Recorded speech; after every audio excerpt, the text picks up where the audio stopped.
Blessings. Thank you for attending this presentation. My name is Alexis Williams, and today I'm going to share with you about my creative research studio called Genie Botanica.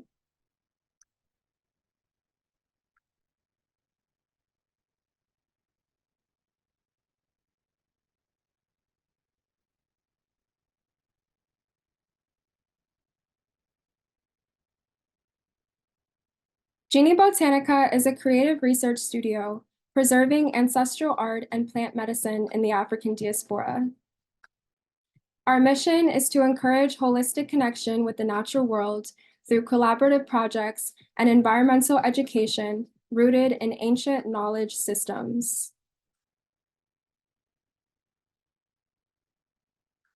Here's a little bit about me.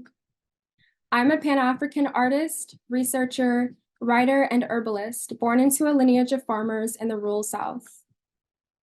As a lifelong student of Yoruba Ifa, the spiritual tradition of the indigenous people of Nigeria, stemming all the way back to ancient Egypt, my multidisciplinary practice in painting, fiber arts, storytelling, and land cultivation engages intuitive research to uncover the mythical dimension of the natural world.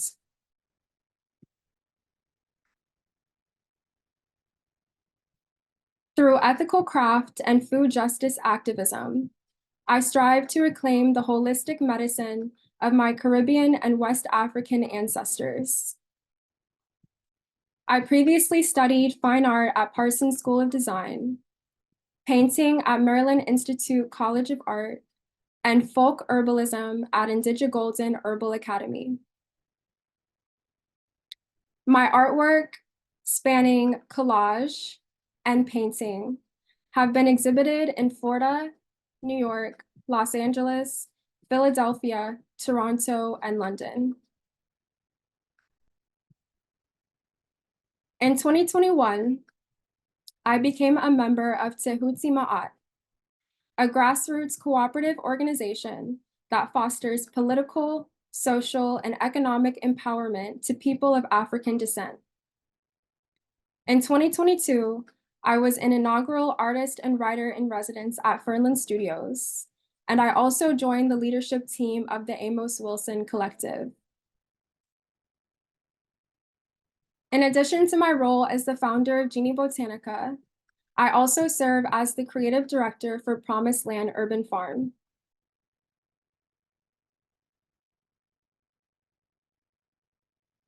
Here is the story of how Genie Botanica came to be. The concept for Genie Botanica was first planted in the summer of 2020. During global lockdown, social uprisings and supply shortages led to an increased collective emphasis on mutual aid, open source knowledge, and self-sufficiency.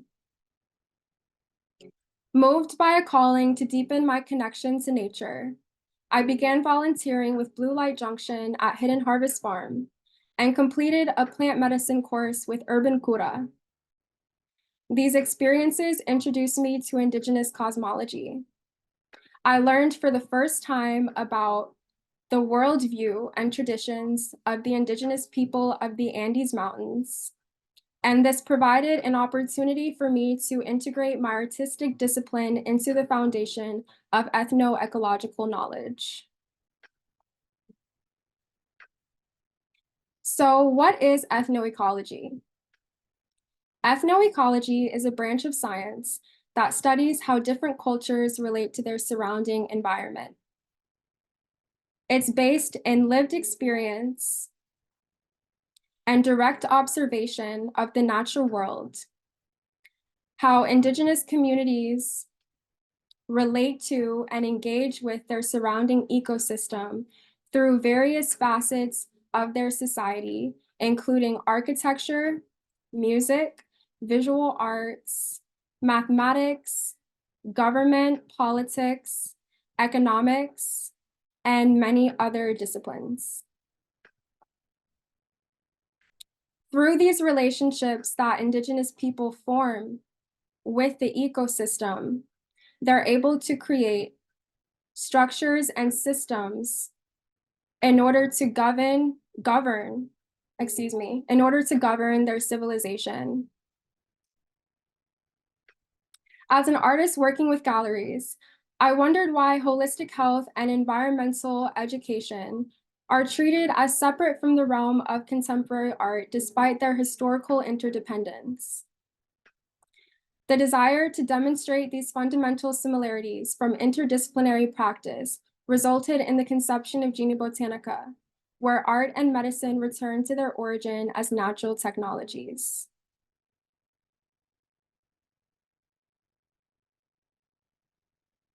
My creative endeavors eventually guided me to return home to Florida.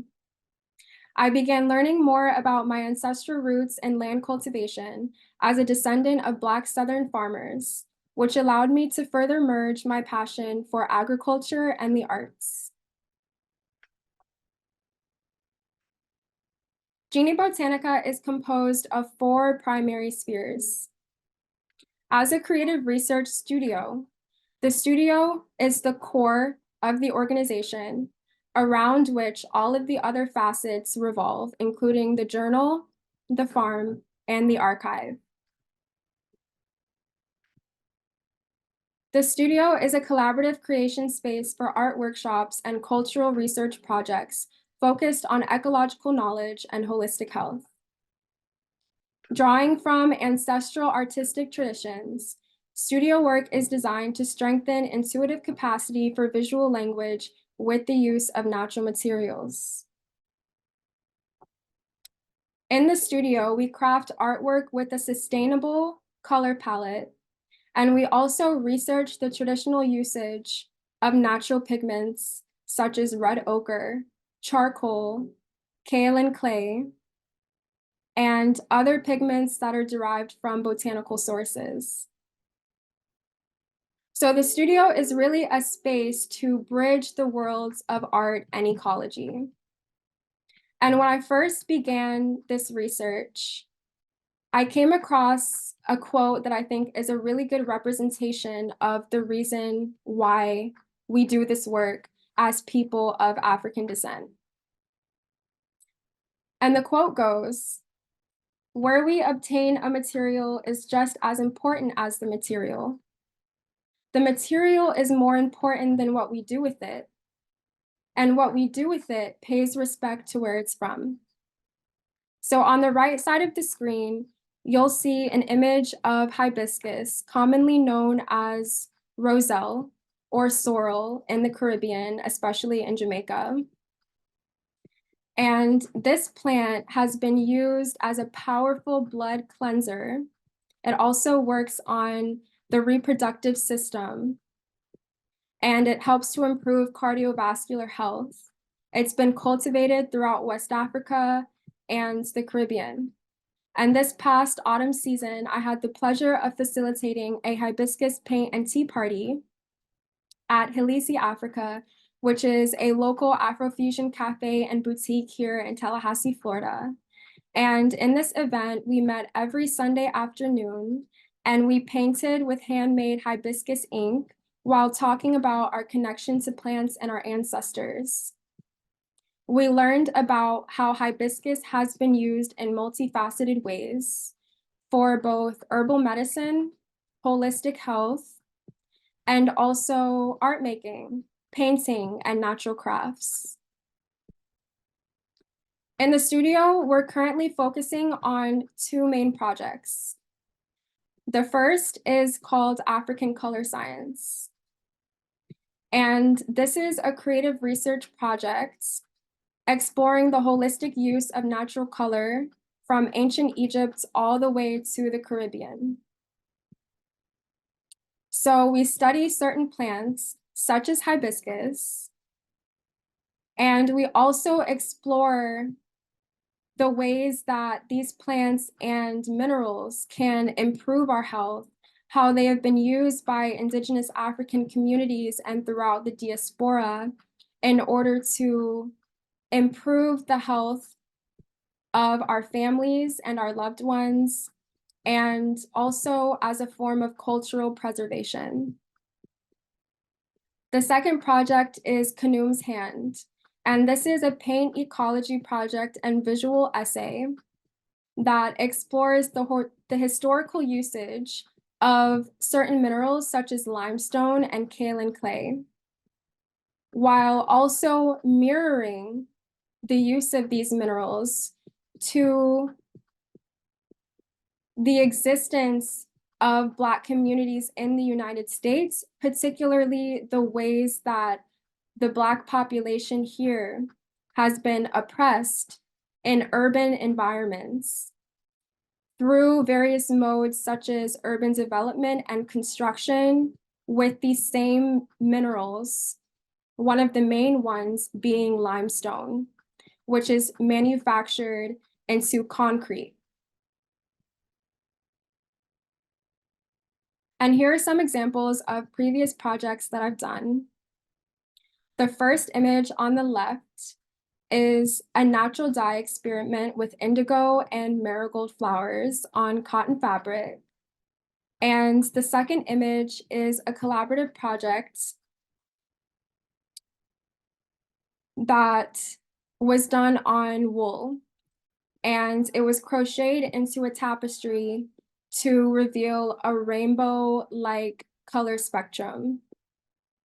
And in these projects, I really emphasize the history of the usage of the plants to tell a visual story of the personality and the character of the plants, and also the relationships that we have traditionally built with these organisms that has allowed us to reinvigorate, fortify, and preserve our African heritage.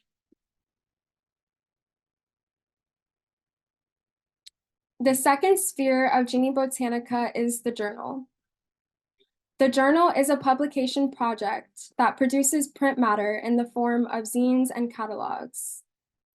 Drawing inspiration from African diasporic literary works, guerrilla marketing methods, and ancient writing systems, the journal represents an autonomous approach to the exchange of information and ideas related to roots, culture, and sustainability. There are two main projects as well that we are beginning to launch in the journal. The first is the Animist Times, and the second is Wild Flora. And similar to the studio space, many of our work and projects through Genie Botanica overlap and intersect. So there is a lot of weaving in between these spheres in terms of how we conceptualize this work and distribute it. All of it is rooted in that fundamental concept of ethnoecology. The third sphere of Genie Botanica is the farm. The farm is an ecological restoration initiative committed to making herbal, land, and food wisdom accessible for African community here in North Florida.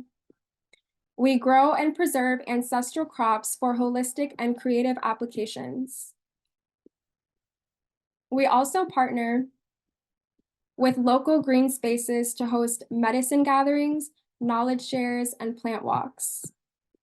So within the farm initiative, there are three main projects that we're currently focusing on. The first is the Seed Sanctuary. And the mission of the Seed Sanctuary is to make culturally significant seeds available for African community so that families can begin to develop a self-sufficient food source. It's rooted in the ancestral practice of gardening and agriculture as a fundamental component of society, and also a necessity for survival. I'm very passionate about advocating for the rematriation of ancestral foods, eating the ways that our ancestors used to eat. And I recognize that within the society that we're currently in, a lot of the food that we consume doesn't have a cultural connection to us. And because of that lack of connection, we're not emotionally connected to the food that we eat. And all of this plays into the psychology of how we navigate society and also the ideologies on which we build our families and our communities. The second project within the farm initiative is the Indigenous Plant Walk. So in the beginning of my journey toward learning about herbal medicine, when I first began taking courses and pursuing this independent research, I would start going for plant walks, in the mornings, in the afternoon, just walking through my neighborhood or wherever I lived, going into natural areas such as public parks and paying attention to the plants that are growing there. They could be growing in the cracks in the sidewalk, they could be growing on the side of the road.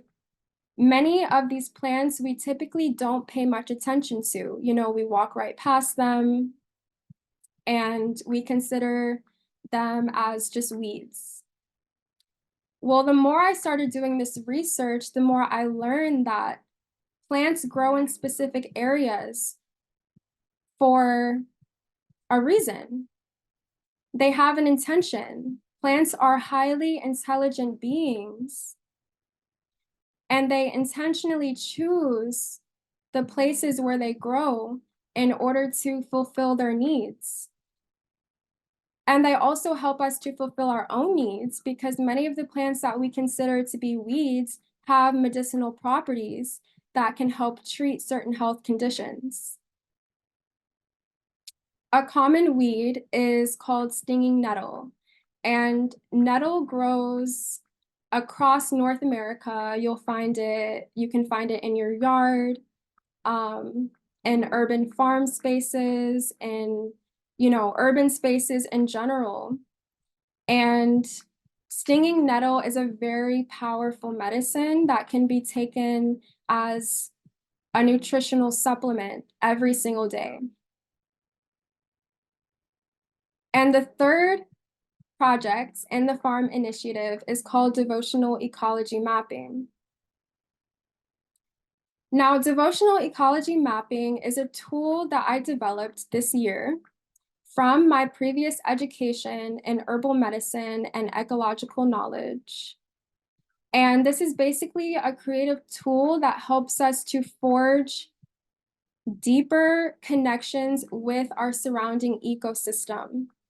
It's rooted in artistic expression, observation, and mindfulness above all things. So we practice meditation, we do visualization exercises, and we also work directly with color in a tangible way by creating our own maps from paint or collage. It's a multimedia project that has a lot of creative potential in terms of how people can activate it through their intuition.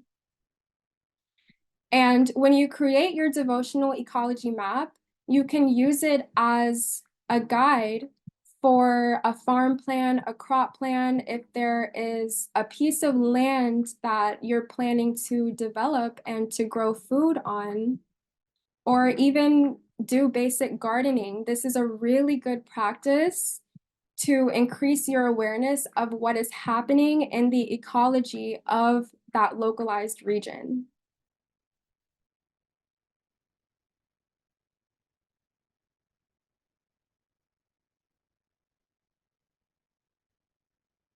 The fourth and final sphere in Genie Botanica is the archive. Ubuntu Archive is a curated collection of books that serves as an educational resource for reclaiming cultural heritage. Ubuntu is a word in the Zulu language that basically describes a belief in the unity of all things. The fact that as a society, we build and cultivate culture around a communal belief system that is shared between everyone. Ubuntu can be translated as I am because you are. This collection can be used to support decentralized learning dynamics such as homeschooling, study groups, and independent research. And pictured on the right side of the screen is one of the books that's currently in our archive, African Holistic Health by Dr. Laila Africa.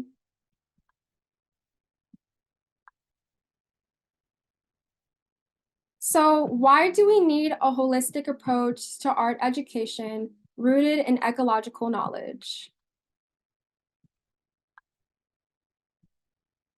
One of the main reasons is nature deficit disorder. Nature deficit disorder is a term coined by Richard Liu in 2005. It describes a modern phenomenon of human alienation from the natural world due to the effects of urbanization, the proliferation of electronic communications, and diminished importance of nature education in public and private schools.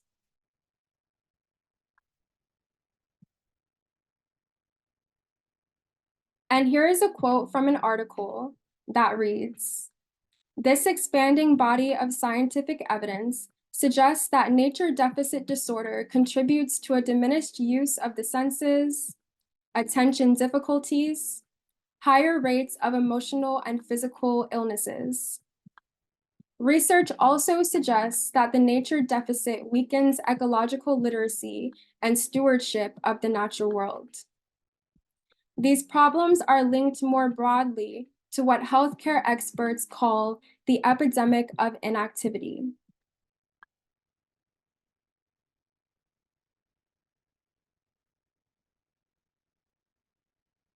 The second reason why we need a holistic approach to art education rooted in ecological knowledge is reduced cognition and emotional intelligence. Amos Wilson was an African elder who did a lot of lectures and public education seminars about African heritage and culture. During an interview discussing his book, Awakening the Natural Genius of Black Children, he said, "Society is built on mythological foundations, and myth turns history into nature. The internalization of these mythologies blinds most of us to our own intellectual potential." So when I think about deepening nature connection through art education, I also think about mythology, the stories that we have traditionally been told through our upbringing as we were raised and coming of age into society, and how those mythologies shape and construct the way that we navigate our world and how we view ourselves in relation to the world. So as it applies to Genie Botanica, this quote really makes me think about the possibilities of how much better the world could be if we implemented curriculums into our schools and after-school programs that allowed children to learn about the migration and evolution of plants across time. And through that awareness, we're then able to glean insight about our own evolutionary history as human beings.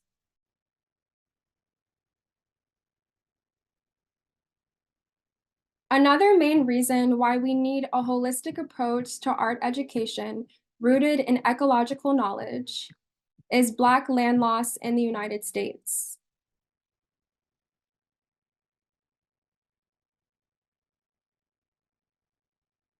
A Black community member from South Carolina named Ursel Chillis said in an interview, "This land means so much to me because I was there when my father saved his pennies and nickels and dimes to buy this land."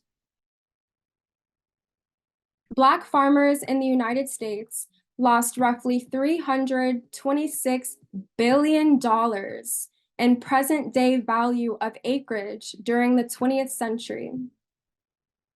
Land loss is a major contributor to the racial wealth gap in this country.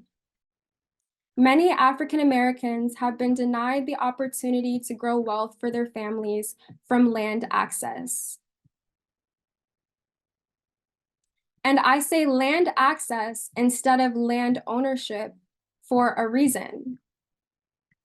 Because I think that at the core of our disconnection from nature is our lack of access to natural spaces, safe spaces in nature to connect with our surrounding ecosystem, to recharge ourselves, to rest, and also to experience joy.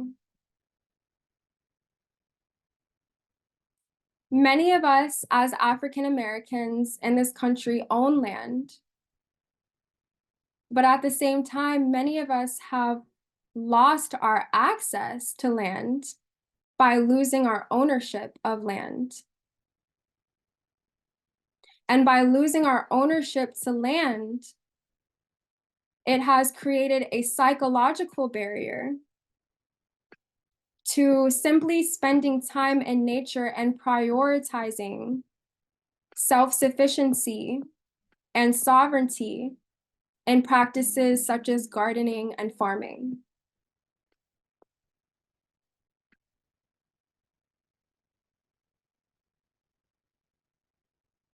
This map shows the number of farms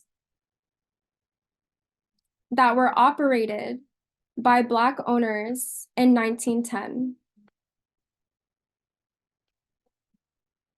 And you'll see that much of it is highlighted along the East Coast in the Southeast region, with a smaller percentage dotted around the Midwest and the Pacific Northwest.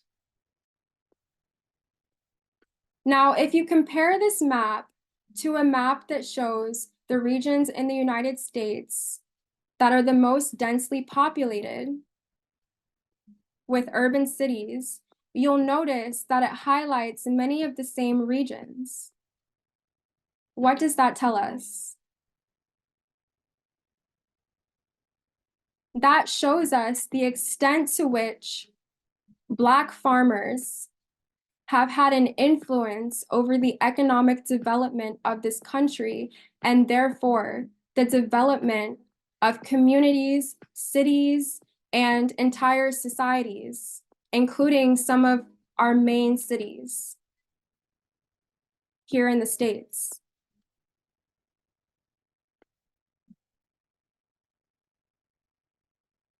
Another reason why we need a holistic approach to art education rooted in ecological knowledge is the epidemic of chronic illness in the African community. Since the beginning of time, humans have depended on nature to maintain our physical health. As our planet evolved over thousands of years, atmospheric conditions and landscapes changed, resulting in an assortment of plant life that provided the cure for every known disease. Traditional African medicine treats illness using herbal preparations from fruits, leaves, flowers, roots, and seeds. Although the pharmaceutical industry depends on the extraction of active constituents from plants in order to treat patients, holistic healing methods remain inaccessible to the majority of the Black population. Art is healing, literally.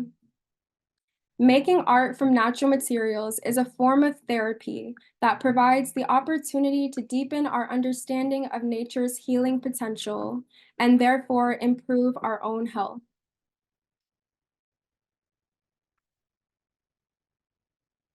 Genie Botanica builds from ancient systems of creating with the natural world to promote strong communal bonds and restore the holistic worldview of our ancestors.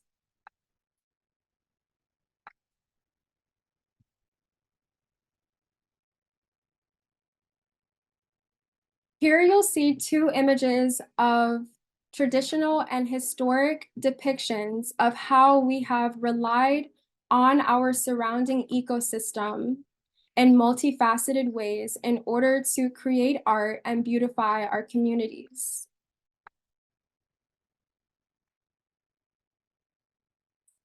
The first image depicts vineyards and marshes in the tomb of Kemwaset in Egypt.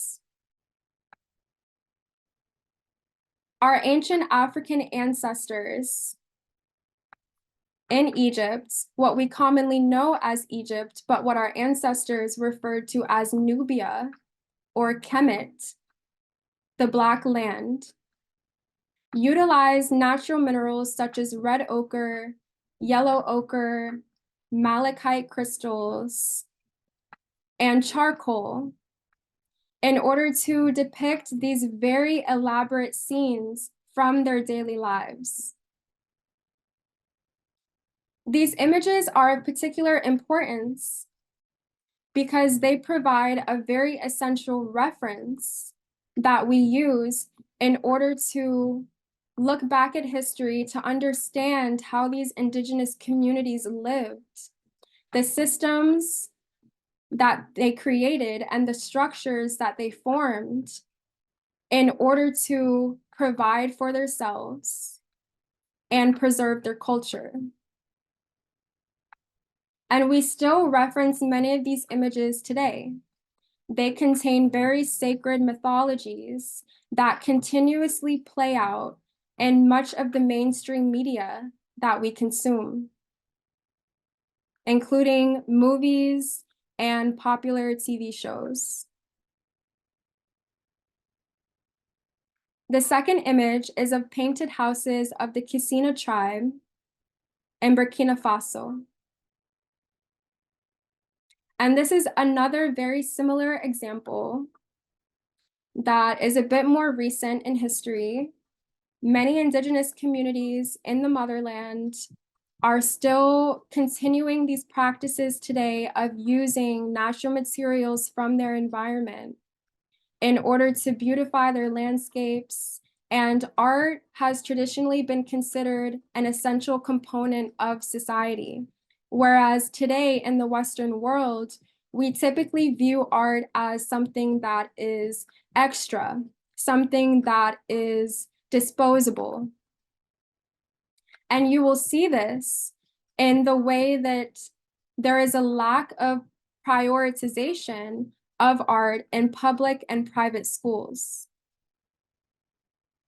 It's often considered an extracurricular class, and it's not given much funding by corporations or large organizations.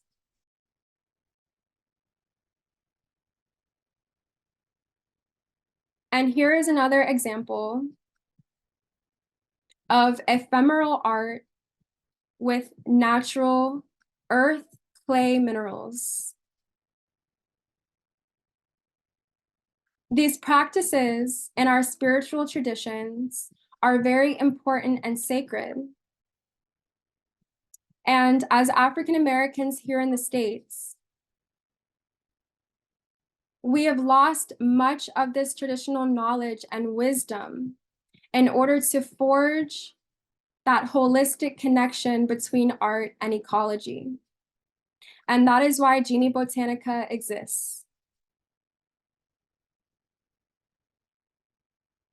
You're invited to join the movement.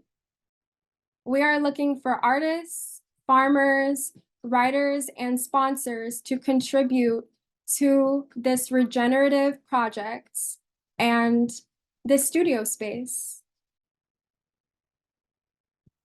Whether you're an herbalist, whether you are someone who creates art and you're interested in incorporating more natural materials into your work, if you're someone who has a history of land cultivation in your family and it's something that you are interested in pursuing or learning more about. And if you are a potential donor or sponsor who can provide funding to our community projects, you're welcome.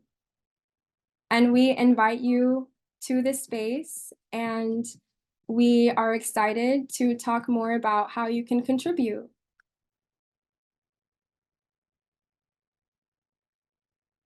We have some really exciting events lined up for the spring. The first one is Junkanoo, the Caribbean Heritage Carnival, hosted by Bryant Shaw, who is the co-owner of Halisi Africa, the Afrofusion Cafe and Boutique here in Tallahassee, Florida. On April 6th, we will be co-facilitating a natural dye and fiber workshop with Bashia Marks at the FAMU Mini Farm, which is owned by the Agroecology Center at FAMU. And on April 21st, we will be vending and hosting a paint making activity for the community at the Tallahassee Earth Day Festival.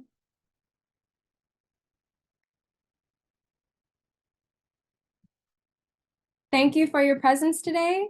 And here is all of the contact information for ways that you can reach out to us.